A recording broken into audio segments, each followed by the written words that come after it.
கேரள மாநிலம் வயநாடு அருகே அரசு போக்குவரத்து கழக பணிமனைக்குள் காட்டு யானை புகுந்ததால் பரபரப்பு ஏற்பட்டது.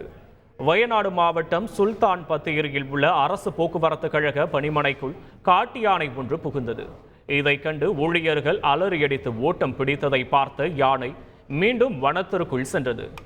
காட்டு யானை பகல் நேரத்தில் இந்த பணிமனைக்குள் வருவது இதுவே முதல் முறை என்பது குறிப்பிடத்தக்கது.